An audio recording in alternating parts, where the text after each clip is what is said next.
Okay, our next speaker is John Rose. John Rose is a lecturer and author, and in particular on a book called The Myths of Zionism.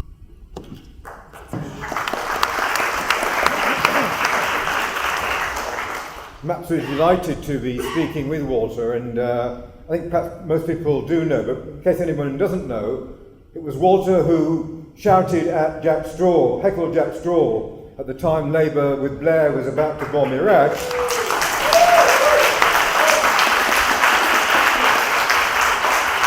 Who was forcibly ejected, then elected onto the NEC. That's exactly the kind of socialist we will shove in the Labour Party. But I want to praise somebody else, and you'll be very surprised to hear me say this. I want to praise the Deputy Chief of Staff, Major General Yair Golan of the Israeli Defence Forces. And again, in case you haven't followed this, I'll explain why. On Holocaust Memorial Day, just a few days ago, he said this: If there's anything that frightens me in the remembrance of the Holocaust, it's discerning nauseating trends that took place in Europe in general, in Germany specifically, and seeing evidence of them here amongst us in 2016, here in Israel.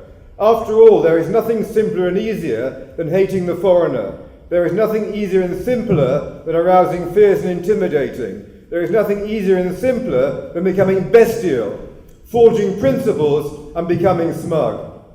And he went on to say there's a kind of similarity with the way the Nazis behaved. Well, if anybody on the present definitions which are doing the round deserves to be called an anti-Semite, it's of course the Deputy General of the Israeli Defence Forces. And indeed that's begun to happen, and he was heavily criticised, I think today or yesterday, by Netanyahu. But it's a measure of, in fact, the deep divisions in Israeli society. I follow Israeli archaeology. I'm very fascinated by the way Zionism was inspired. A number of archaeologists have spent 100 years looking for ancient Israel and can't find it.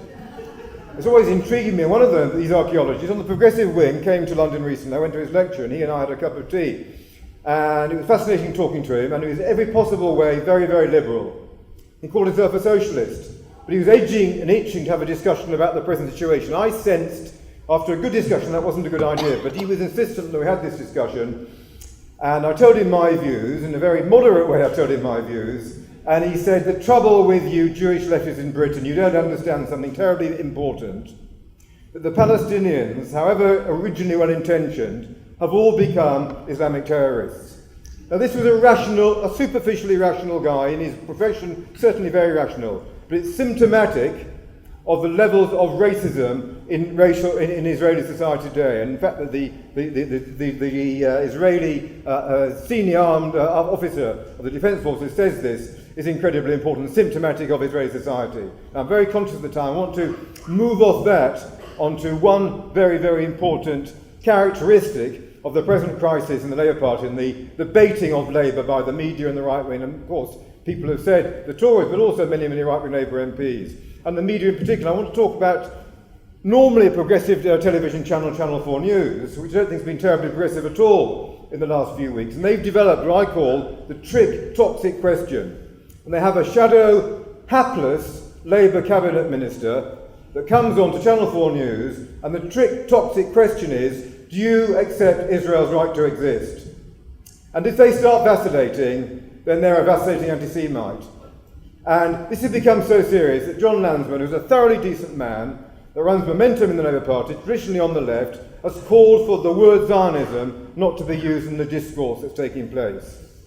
And this is what it's come to. And we have to, in a very, very friendly way, say we have to have this discussion. We have to find an answer to the question, does Israel have a right to exist? And I believe the answer is this. No one ever challenged South Africa's right to exist. Under the apartheid regime, what they challenged was the apartheid state structure. And the argument is exactly the same. Whether you agree with it or whether you don't, and two of the jury speakers on the platform, including Walter, talked about a two-state solution. I never thought that was viable. It's perfectly possible to talk about a one-state solution without being anti-Semitic.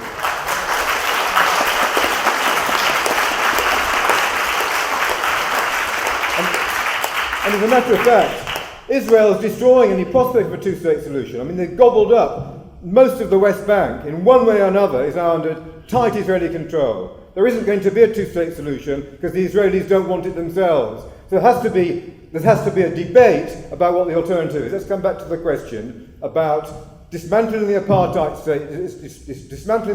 state structure, dismantling the Zionist state structure. Let's have a discussion about that. What would follow from that? Let's stay with the South African model. There's a terribly simple solution. It's not rocket science. It's terribly simple. Let's follow the South African model. Let every Israeli have a vote. Let every Palestinian have a vote, including the refugees. Let that vote follow serious negotiations between Israelis and Palestinians. That all the peoples, having dismantled the Zionist state structure, all the peoples in that society, including the refugees, have a right to live on that land. And let them have a vote, one person, one vote.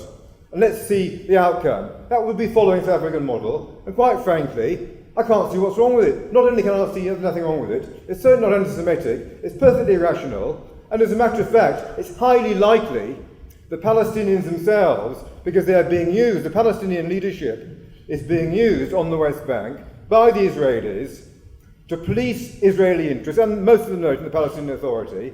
The senior members of the Palestinian Authority are exhausted and don't know where to go. But the younger members, the younger supporters, traditionally of Fatah, have been demonstrating in the West Bank towns because they are fed up to the teeth with the way in which the Palestinian Authority has simply been used by the Israelis, and they also understand the prospect of a two-state solution isn't going to come in any serious sense anytime soon, and they are, in small numbers, turning to this far more progressive and radical solution. And they're talking about a civil disobedience campaign, and they're talking about going onto the streets, beginning to think about how they re-establish what used to be the Palestinian position of a democratic secular state that's for all of the three religions of the Middle East and the two peoples. That's a perfectly viable proposition.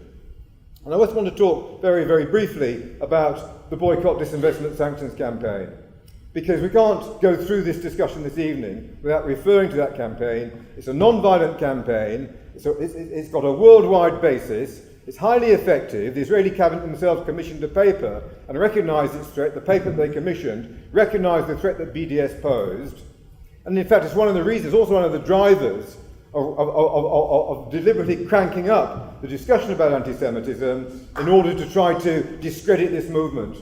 And it's very important just to say, Omar Barghouti, who's one of the principal spokespersons in the West Bank for BDS, has precisely the position that I've just outlined. And he's very, very strong in terms of Jewish people and Arab people, whether in a secular sense or in a religious sense, sharing citizenship in the country they already share in a physical sense. And I think we should follow him and see that and begin to develop that kind of perspective and that kind of vision. Thank you very much.